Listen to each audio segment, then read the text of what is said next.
is the blue one, right? Poi is the fiery colored ones.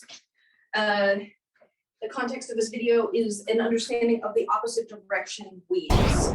When you do an overhand weave, what you're actually doing, if you break it down, is just a regular, same direction overhand weave.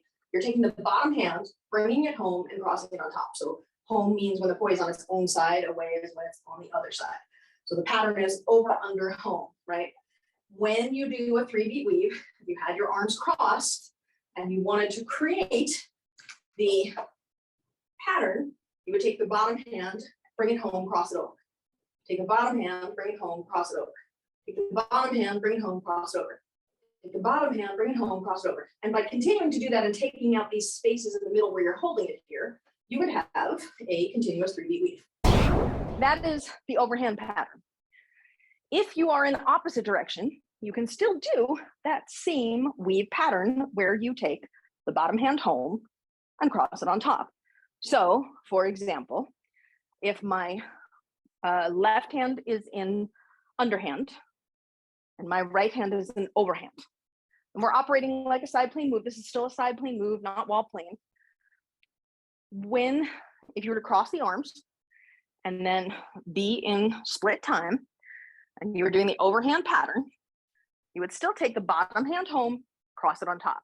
Now, one of them is going to feel normal, like your right hand, but your left hand is going to feel weird. But it's still bottom hand home, crossover, bottom hand home, crossover, bottom hand home, crossover, bottom hand home, crossover.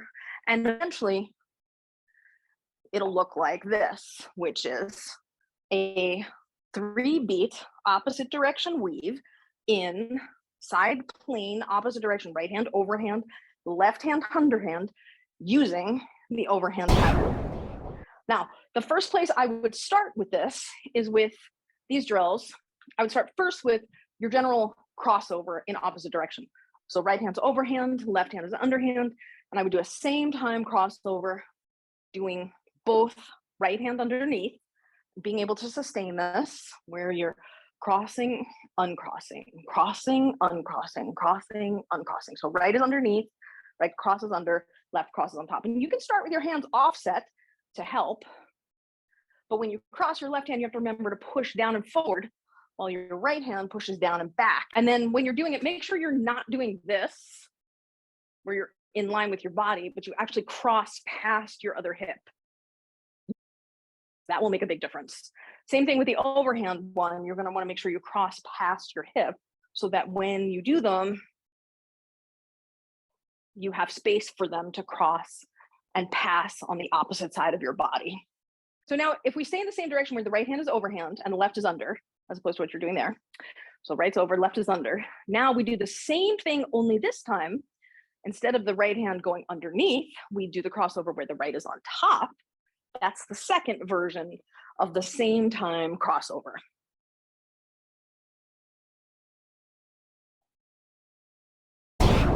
You slipped a little bit into split time there, which I would say is the next thing that we want to do.